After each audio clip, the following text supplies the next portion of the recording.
Parsuram flies over Kardavaya Path. The Douglas-built Dakota, a historic aircraft, has played an important role in the battle history of independent India. Pakistan attempted to seize all of Kashmir shortly after partition in 1947. The Indian Army blocked Pakistan's efforts. On October 26, 1947, India started its military operation. The IAF Dakotas landed at Srinagar Airport, carrying a select group of soldiers from the Sikh regiment.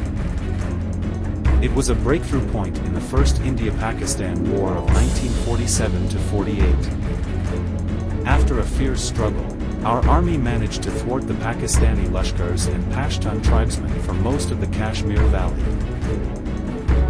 Years have passed. M.K. Chandrasekhar, a Malayali, entered the privileged club of Indian Air Force pilots who flew Dakotas. He had a son who aspired to own the plane his father flew one day. Time passed by. M.K. Chandrasekhar retired from the IAF as an Air Commodore. Years later, to memorialize the Dakota flown by M.K., his son purchased another Dakota and dedicated it to the Air Force. He bought a scrap Dakota DC-3, totally refurbished it, made it flyable, and turned it over to the Indian Air Force. Parsuram. That was the title he gave the aircraft when he dedicated it to the country on February 13, 2018, during a ceremony in Ghaziabad. Dakota is part of my early recollections. My father flew it all across the nation. Today, my father's forever dream is blooming, he remarked. Parsuram took off from Indian Air Base into the horizon, blasting through the morning mist.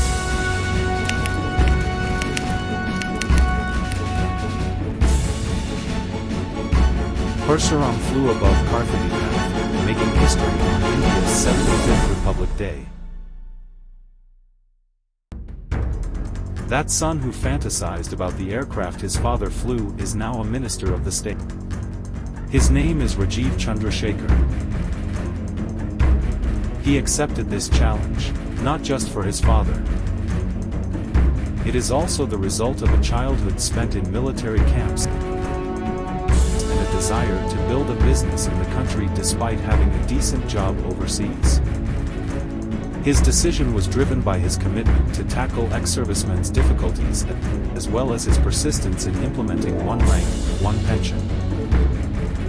Above all, nationalism has been ingrained in him since boyhood.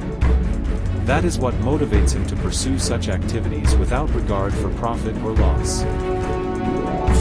Because of this sentiment, he founded the Flag of Honor Foundation and attempted to provide comfort to the families of soldiers who made the ultimate sacrifice. He is not your ordinary politician.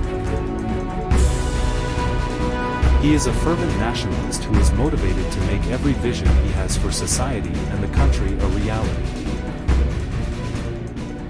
That's Rajiv Chandrasekhar.